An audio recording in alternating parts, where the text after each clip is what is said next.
Do you think you know The Lord of the Rings? Think again. The trilogy that defined modern cinema, elevated fantasy to new heights, and cemented Middle-earth in popular imagination hides secrets even hardcore fans don't know. From battles that never hit the screen to scenes, shot under insane conditions, bizarre adaptations, and decisions that could have ruined everything, the journey to bring J.R.R. Tolkien to the big screen was as epic as the story of the One Ring itself. What if I told you that The Lord of the Rings almost became a Beatles-starring musical, or that Viggo Mortensen became Aragorn in body and soul, carrying a real sword and buying the horse he rode? And more, did you know that an entire battle scene was swallowed by a flood and could never be reshot? These are details that make you see this trilogy in a completely new way, and honestly, make you respect even more the colossal effort it took to create this masterpiece. But this story could have been entirely different. If certain producers had their way, The Lord of the Rings would have been reduced to 2 films and stayed far from the grandeur we know today. Fortunately, Peter Jackson not only managed to keep his original vision, but went beyond, creating a universe so detailed that no other franchise has matched it to this day. You're about to dive deep into the behind-the-scenes of this journey, uncovering every hidden detail, every sacrifice, and every decision that shaped this legendary trilogy. So, before we continue, a warning. After learning these facts, you'll never see The Lord of the Rings the same way again. But get ready, because some of these revelations are as unexpected as Gandalf's return as the White. Shall we go? Few cinematic works withstand the test of time with as much grandeur as The Lord of the Rings. More than 2 decades have passed since Peter Jackson brought Middle-earth to life on the big screen, and even today, this trilogy reigns supreme in the hearts of fans. It's a rare phenomenon in cinema, a franchise that not only ages well, but seems to gain even more strength over the years. The secret. Beyond the faithfulness to J.R.R. Tolkien's work, there's an emotional commitment and such deep immersion that even those who never read the books feel part of this epic journey. And it's not just nostalgia. The Lord of the Rings continues to captivate new generations. Children and adults who weren't even alive when the Fellowship of the Ring was released find themselves mesmerized by the grandeur of the narrative. Today's audience, bombarded by digital visual effects and rushed stories, recognizes that there's something different here. Artisanal care, powerful performances, and a world that seems to pulse with life. The trilogy's impact is so significant that in every corner of the internet, heated discussions arise about which film is the best, which character is the most iconic, and even about the tiniest details of Tolkien's mythology. The saga's influence extends far beyond cinema. Video games, series, books, memes, and even the way fantasy is written and filmed have been shaped by what Jackson built. Just look at Game of Thrones, which without The Lord of the Rings might never have found its place. Hollywood learned that audiences want deep stories, well-developed characters, and a rich universe. After all, it's not enough to just create a visually beautiful world if it lacks soul. And if there's something Middle-earth has in abundance, it's soul. And the strength of this trilogy doesn't stop there. Every year, thousands of fans marathon the 3 films, whether the theatrical versions or the extended editions, for true Tolkien devotees. Some even say that watching The Lord of the Rings is almost a ritual, an experience that stirs emotions and renews the passion for fantasy. With each new viewing, new details are discovered, dialogues resonate differently, and the immersion in Middle-earth becomes even more intense. This doesn't happen with just any franchise. But this masterpiece wasn't always guaranteed. If it had depended on Harvey Weinstein, things would have taken a completely different and worse turn. Imagine a world where The Lord of the Rings was reduced to just 2 films. Yes, 2. a completely bulldozed vision of Middle-earth with drastic cuts to Frodo's journey, condensed battles, and essential characters sidelined. That's exactly what almost happened when Harvey Weinstein tried to impose his will on Peter Jackson. The idea was to trim the story as much as possible, summarizing Tolkien's epic into something that fit the Hollywood format of the time. A colossal mistake that fortunately never saw the light of day. For those who don't know, Peter Jackson always envisioned The Lord of the Rings as a trilogy. It was the only way to do justice to J.R.R. Tolkien's original material without compromising the story's depth. But Weinstein didn't want to hear it. He ordered Jackson to turn everything into 2 features. When the director resisted, the threats began. In Hollywood, a powerful producer can destroy entire careers, and Jackson was under intense pressure to comply or be replaced. The tension was so great that he almost didn't give up on the project. That's when an unlikely savior appeared, New Line Cinema. When Weinstein finally allowed Jackson to seek another studio, New Line stepped in with an unexpected counter-proposal. Instead of 2 films, why not 3? The decision was revolutionary. It not only ensured the director's vision was preserved, but also set a new standard for cinematic adaptations of great literary sagas. Without this twist of fate, Middle-earth in theaters might have been a shadow of what we know today. Now, imagine what a compressed The Lord of the Rings would be like. Helm's Deep shortened, Frodo and Sam's journey reduced to a handful of rushed scenes. Characters like Faramir and Éowyn poorly developed or worse, completely cut. Not to mention the emotional impact. The trilogy works because it gives us time to connect with the story, feel the weight of the characters' choices, and dive into the vastness of Middle-earth. Time is essential to the epic's grandeur, and to think it all hung by a thread. In the end, it was Jackson's persistence and New Line's boldness that ensured The Lord of the Rings reached us the way it was meant to be. But don't think this was the only unusual version of the work. There was a much more bizarre and practically forgotten adaptation, lost in the mists of history. If you think you've seen all possible versions of The Lord of the Rings, get ready for a surprise worthy of the depths of Moria. In 2021, the internet rediscovered a Soviet adaptation of The Fellowship of the Ring, released in 1991, which resembles more of a feverish dream than an interpretation of J.R.R. Tolkien's masterpiece. Filmed with a budget that could be described as non-existent, this production delivers improvised sets, questionable costumes, and special effects that make even a school theater look like a Hollywood blockbuster. The Soviet version, titled Kraniteli, The Guardians, appears to be a mix between a surreal fairy tale and a strange nightmare. Gandalf emerges as a mime magician. Frodo and Sam look more like 2 travelers lost in a circus show, and the chroma, key effects make Middle-earth's landscape resemble a backdrop straight out of a faded oil painting. The soundtrack, a blend of ethereal melodies and Russian folk music, creating a vibe more suited to a psychedelic dream than the epic saga we know. But what makes this adaptation so peculiar isn't just its appearance. Unlike Peter Jackson's films, which cut some parts of the books to maintain cinematic pace, Kraniteli seems to have a special affection for passages that would normally be left out, like the presence of Tom Bombadil, who was completely eliminated in Jackson's trilogy. In other words, no matter how rudimentary it is, this version ends up bringing a curious fidelity to certain elements of Tolkien's narrative that other adaptations ignored. The reason this relic stayed forgotten for so long is simple.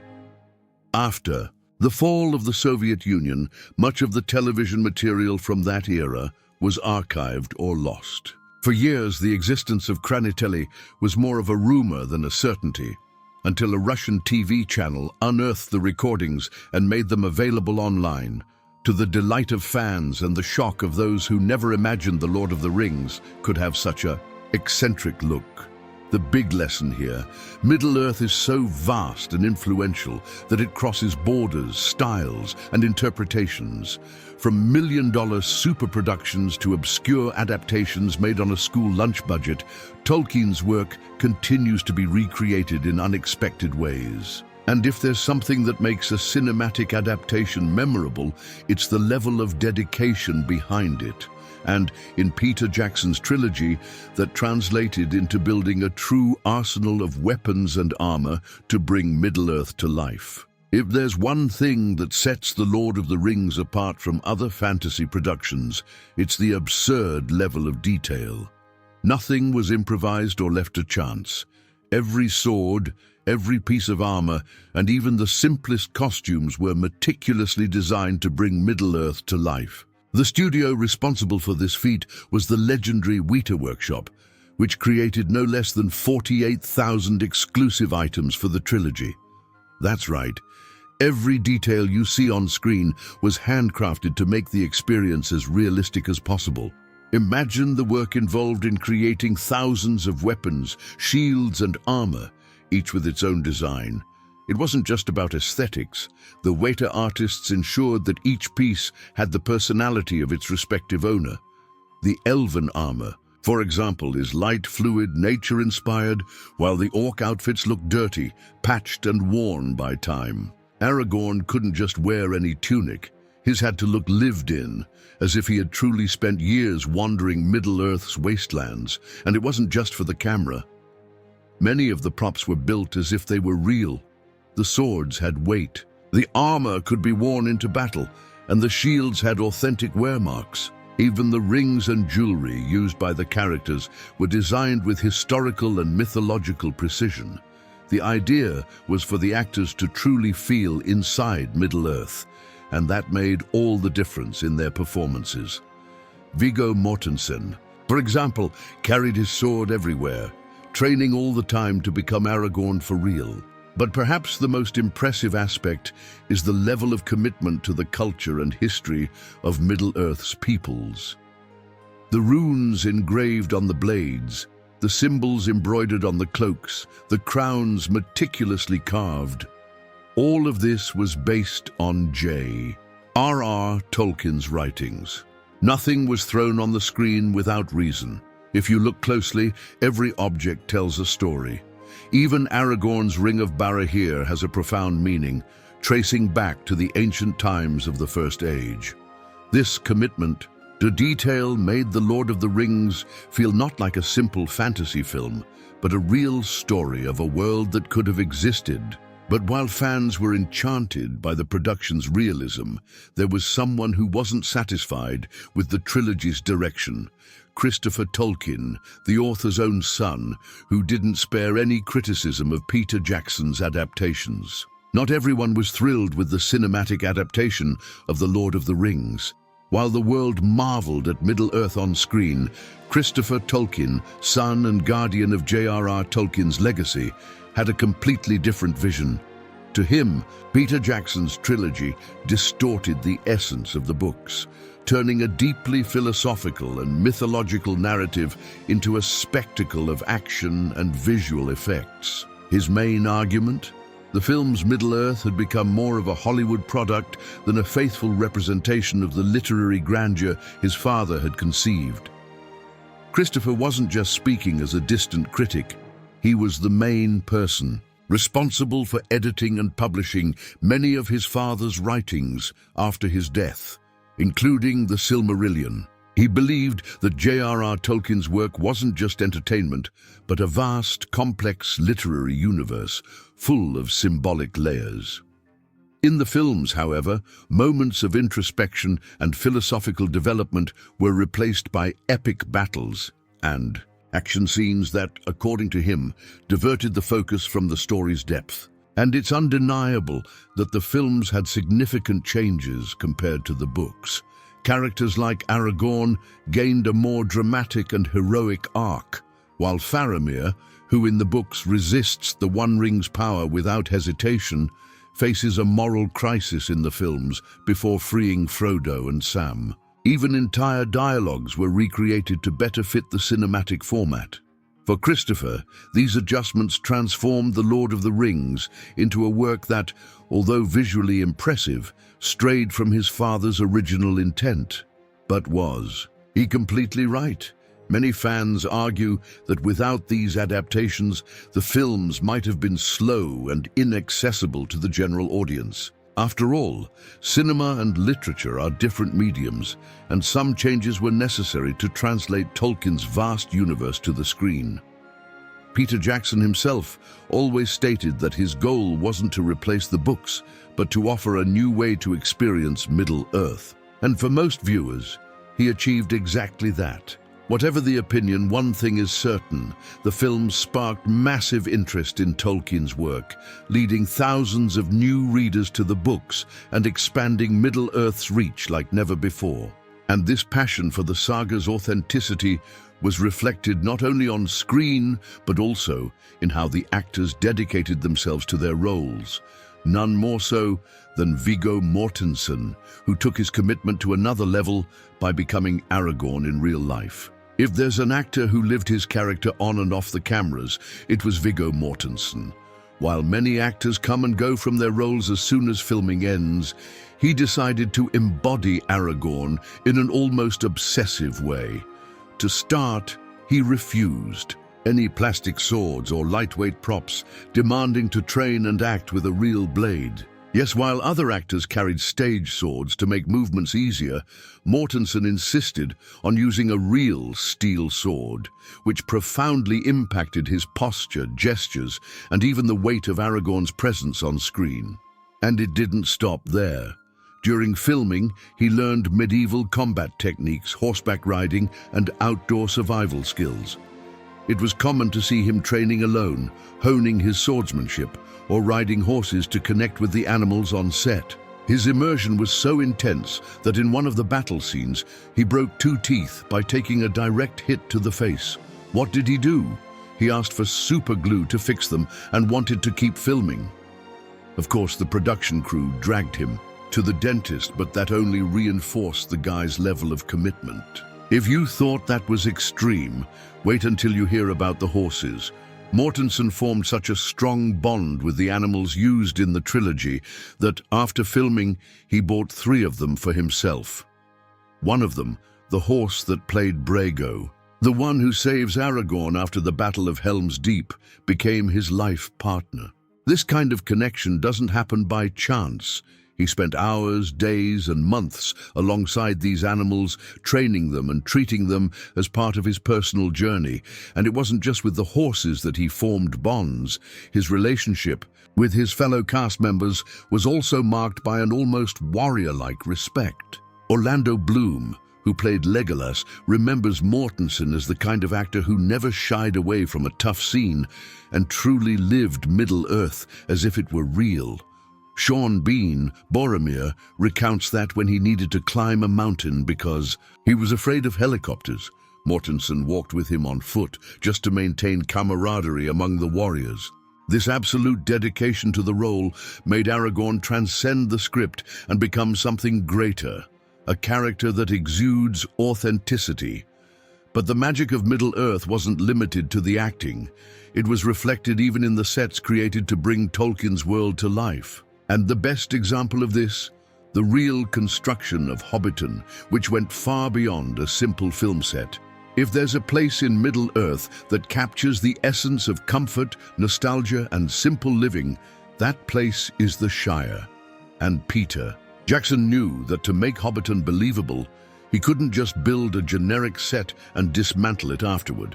He wanted the Hobbit's home to look like a real place, a spot where life had flourished for generations. So, instead of creating something temporary, the production literally built Hobbiton from scratch, complete with its own ecosystem and a landscape that seemed straight out of J.R.R. Tolkien's pages. The work began with a real engineering effort. More than 5,000 cubic meters of earth were moved to sculpt the Shire's hills. Trees were planted, streams were adjusted, and even the soil drainage was carefully planned to ensure vegetation grew naturally. The goal was simple: When the actors arrived to film, Hobbiton should look like a place that had always been there, not something hastily assembled for a movie. This level of detail is what makes the difference between an ordinary production and an immersive cinematic experience. And the obsession with authenticity didn't stop there. The set was populated with objects that gave the impression that hobbits really lived there. Clothes were hung up to look like someone had just washed them. Fireplaces had real ashes, and even fences were manually aged to appear ancient. Want an example of extreme dedication?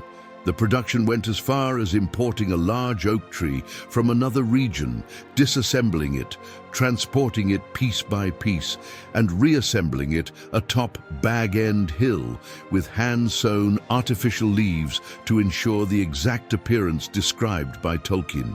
The result of this meticulous effort is that Hobbiton became one of the trilogy's most iconic locations. Unlike other sets that were dismantled after filming, this one was preserved and today is one of New Zealand's most visited tourist destinations. Fans from all over the world travel there to walk through the Shire's lanes, visit Bilbo's and Frodo's Hobbit holes, and have a beer at the Green Dragon Inn. It's one of those places that not only captures the essence of the films, but also keeps Middle-earth's magic alive. But Hobbiton wasn't the only place that required an extreme level of dedication to look authentic. Another essential character in the trilogy went through a meticulous creation process. And we're talking about someone more than just a villain. To bring Gollum to life, Andy Serkis had to develop a unique vocal technique inspired by a sound so unusual that no one could have predicted it. If there's a character that transcends cinema and becomes a true pop culture legend, that character is Gollum. He's not just a villain or a simple sidekick, he's a tragic, disturbing, and fascinating figure. Much of this is due to Andy Serkis's extraordinary performance, who not only voiced the character, but brought him to life in a visceral way.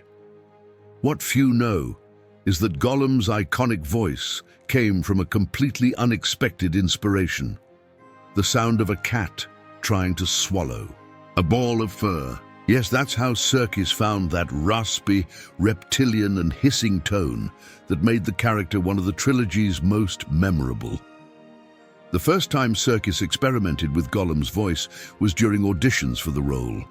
He needed to find a sound that captured both the character's pain and malice. While watching his cat choke and make those strange guttural noises, something clicked. He tested the idea, adding a touch of desperation and psychological fragmentation, and soon Peter Jackson realized he had found the perfect voice for the creature obsessed with the One Ring. But bringing Gollum to life wasn't just about finding the right tone. The vocal effort demanded so much from Serkis's throat that he needed a secret to protect his vocal cords, a special mixture of honey, lemon and ginger nicknamed Gollum Juice.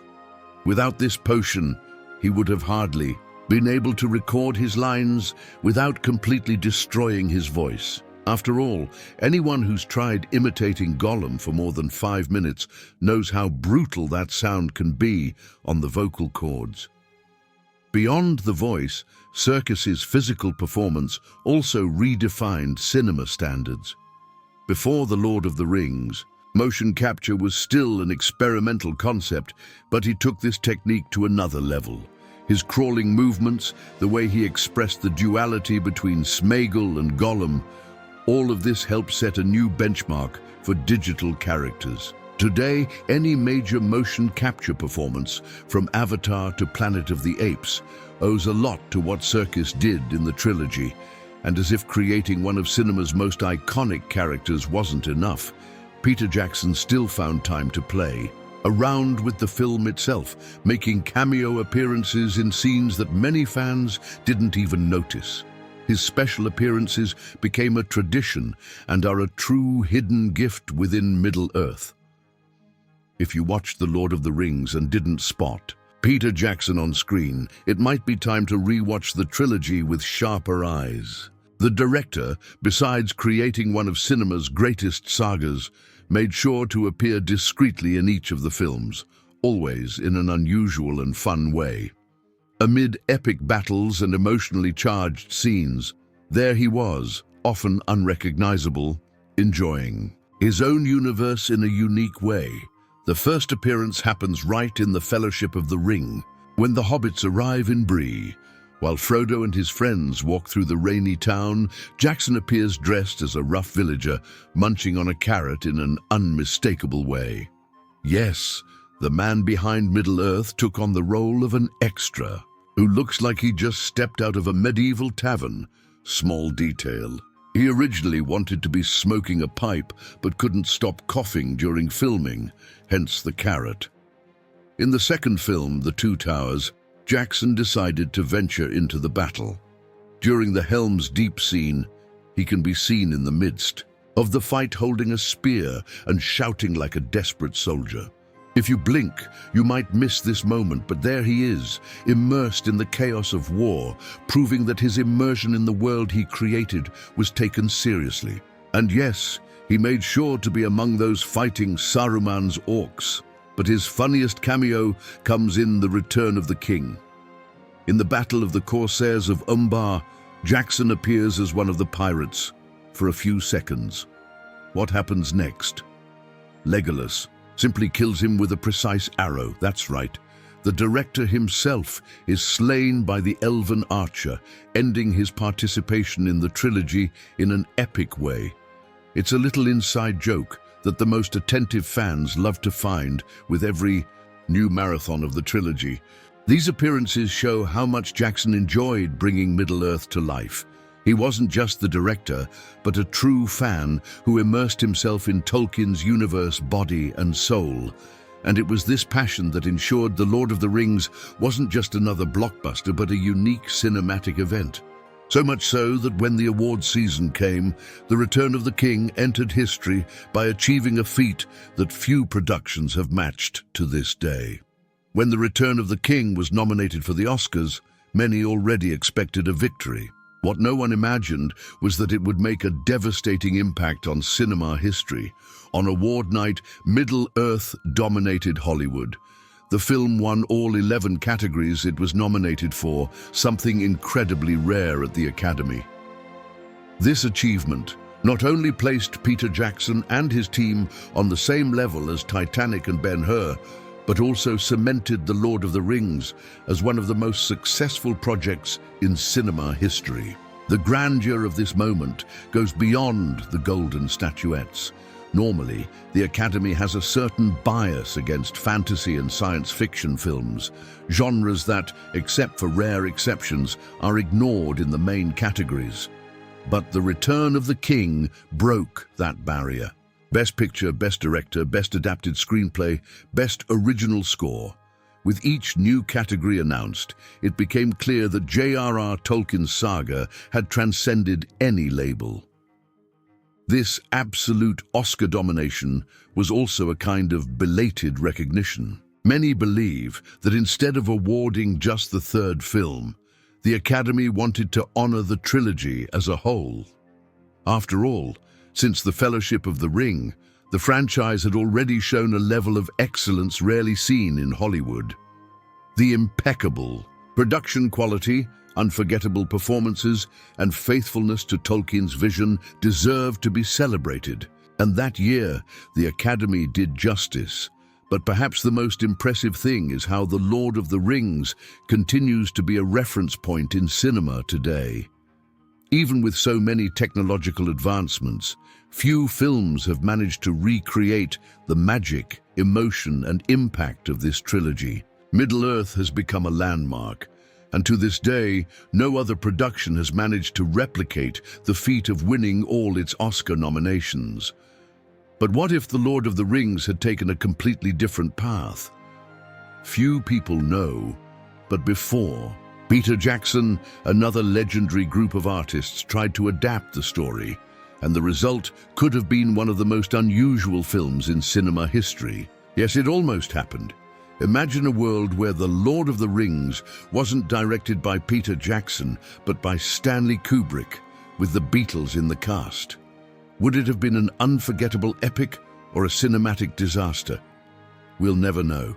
But the fact is that in the 1960s, the Fab Four really wanted to turn Middle-earth into a psychedelic musical, with Paul McCartney as Frodo, Ringo Starr as Sam, George Harrison as Gandalf, and John Lennon as Gollum. The idea emerged at the height of Beatlemania, when the Beatles were expanding their projects into cinema. After the success of A Hard Day's Night and Help, they wanted something more ambitious, and what better than adapting J.R.R. Tolkien's masterpiece to create a completely unique film? There was only one problem. They wanted Stanley Kubrick, the perfectionist behind 2001, A Space Odyssey, to direct the project. Kubrick, however, declined, claiming the work was too filmable and impossible to translate to cinema the way it deserved. But the final barrier came from J.R.R. Tolkien himself. When he heard about the Beatles' interest, he vetoed the idea without a second thought. Tolkien, who was already quite skeptical about adaptations of his work, couldn't conceive of his creation being turned into a pop musical. And let's face it, imagining Gollum singing "I Am the Walrus" or hobbits crossing Mordor to the tune of Yellow Submarine would have been, at the very least, bizarre. In the end, this project never materialized, but it's fascinating to imagine what it could have been. Would we have had The Lord of the Rings filled with musical numbers and surreal visuals worthy of the 60s psychedelic aesthetic? Or perhaps this version would have been such a colossal failure that it would have buried any future attempts to adapt the saga for cinema. What we do know is that if this version had been made, we might never have seen Peter Jackson's epic trilogy come to life. But while the Beatles dreamed of a psychedelic The Lord of the Rings, Peter Jackson faced much more real challenges. Some of the trilogy's most iconic scenes required absurd filming conditions, with actors enduring intense cold, relentless rain, and endless nights. And none were as exhausting as the battle at Helm's Deep. Few battle sequences in cinema have the visceral impact of the siege of Helm's Deep. The tension, desperation, and grandeur of the scene make the viewer feel every blow, every arrow fired, and every cry echoing off the walls. But what many don't know is that this sequence wasn't just hard to watch, it was a true hell to film.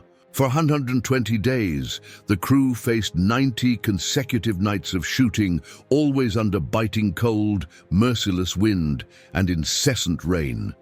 Shot almost entirely at night, the battle was a test of endurance, not just for the actors, but for the entire technical crew. Imagine spending 3.5 months without seeing the sun, always covered in mud, wearing heavy armor, and waiting hours between takes. For many cast members, the experience was exhausting both physically and mentally. And the worst part? This was just a single scene within the trilogy. The rain was so persistent that at several points, stunt doubles slipped and fell while running through the filming sets.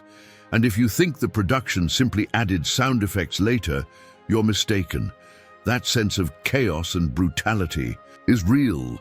The sound of clashing swords, battle cries, and the impact of falls were captured live in the midst of the action. That's why the scene has an almost palpable realism, as if we're inside the war. The exhaustion was so great that some actors nearly collapsed. Bernard Hill, who played Theoden, actually lost his voice from shouting battle orders too much. Viggo Mortensen, as always, refused to use fake weapons and threw himself headfirst into the fights. Orlando Bloom, Legolas, broke a rib after falling off a horse during a take. In other words, when we see these bloodied and exhausted warriors, on screen it's not just acting, they were genuinely at their limits. In the end, the effort was worth it. The Battle of Helm's Deep remains one of the greatest action scenes in cinema history, a spectacle of strategy, desperation, and heroism unfolding amidst darkness and chaos. But not all action scenes had the same luck. An entire battle was filmed and ended up being lost forever in a river's waters. Not all the effort put into The Lord of the Rings made it to the screen. Among the iconic battles and memorable scenes, there's a sequence that few know about because it simply disappeared. Peter Jackson and his team filmed a large battle at the rapids of Sarn-Gebir, where the heroes would face orcs in boats while navigating treacherous waters. But fate, much like Sauron, has its own plans, and this sequence was lost forever in a natural disaster. The problem began with the filming conditions. The chosen location for the rapids was a wild river stretch with strong currents and a dangerous environment for any kind of filming.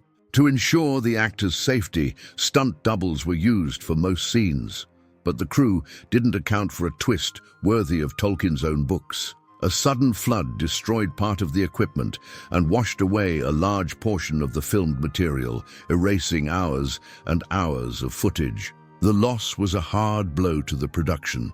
Reshooting the scene would require a lot of time and resources, something the crew simply didn't have.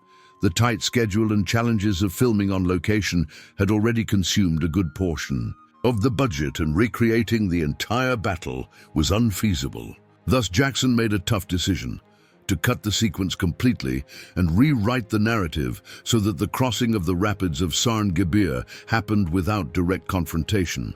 But even without this battle, the rapid scene still survives. In the film, with the Fellowship of the Ring navigating the turbulent waters while being watched from a distance by enemies. It's one of those moments of silent tension that prepares the viewer for the challenges still to come.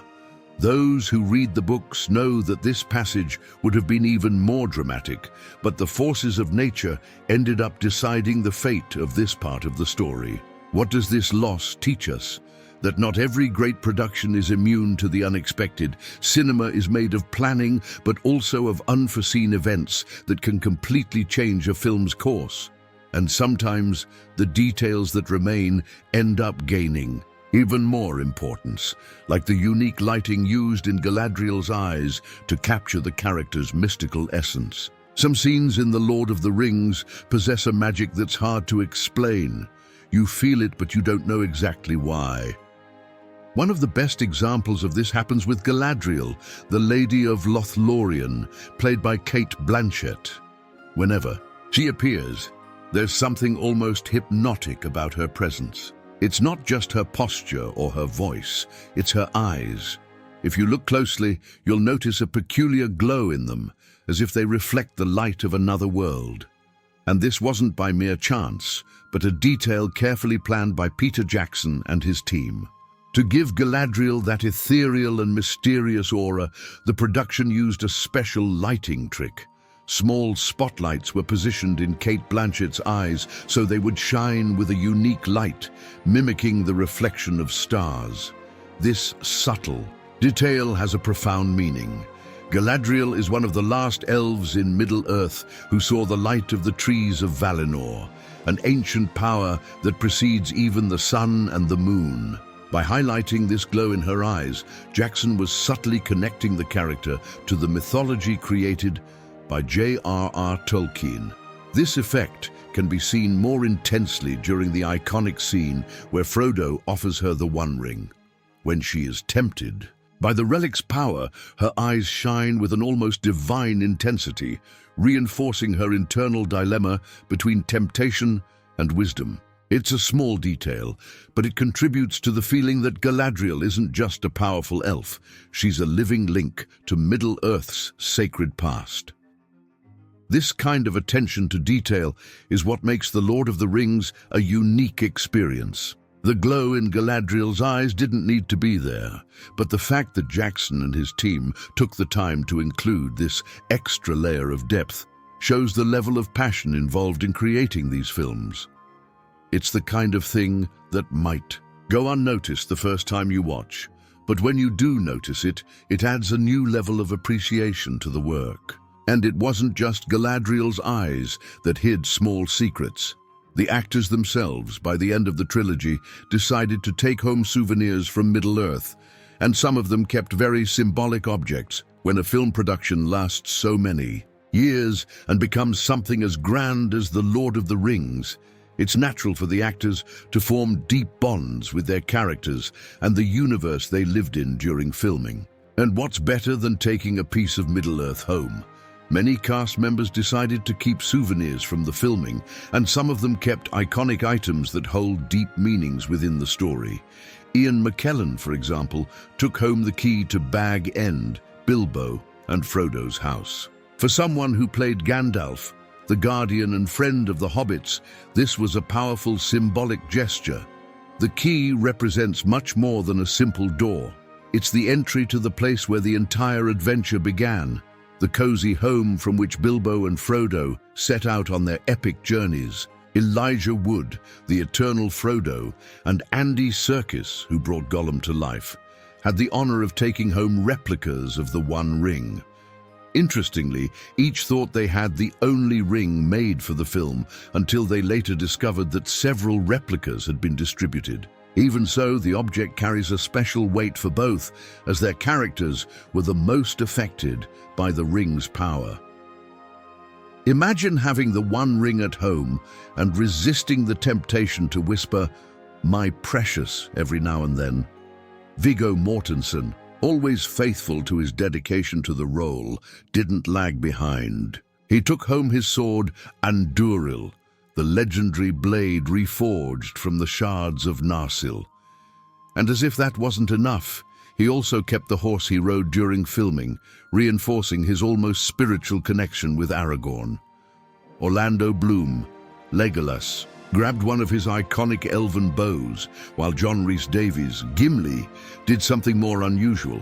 He had an extra prosthetic made of his dwarf nose and took it as a keepsake. These souvenirs aren't just relics from a film set. For the cast, they're reminders of a unique journey that marked their careers and lives forever. Just as the characters left Middle-earth changed by their adventures, the actors carry these objects as symbols of an experience that can never be replicated. But for fans, The Lord of the Rings remains alive with secrets and curiosities that never stop emerging. And there are still many surprising stories hidden behind the scenes of this legendary trilogy. If there's one thing The Lord of the Rings teaches us, it's that great journeys are built on details. Every forged sword, every meticulously created set, and every choice by actors and directors transformed this trilogy into something much bigger than a simple movie. It became a living legend, a pop culture milestone, and a true portal to Middle-earth. Now that you know the behind the scenes of this masterpiece, stop and think how many other films have had this level of dedication, passion, and respect for the original material. But the real question is, what do you do with this knowledge? After all, it's not enough to just admire what's been done. You need to learn from it. The Lord of the Rings shows us that greatness lies in the details, perseverance, and long-term vision. Whether you're a creator, an entrepreneur, or someone looking to leave your mark on the world, the lesson is clear. Commitment and depth always win over the superficial and rushed. And now that you know how this trilogy was built, what grand thing are you going to create in your own life? Now tell me, which of these facts surprised you the most? Did you already know any of these secrets, or were you shocked by something you read here? Let's chat in the comments. I want to hear your thoughts on these incredible behind-the-scenes stories. And if you want to keep exploring curiosities, theories, and secrets about the Lord of the Rings, subscribe to the channel and turn on notifications, because this journey through Middle-earth is just beginning. See you in the next video.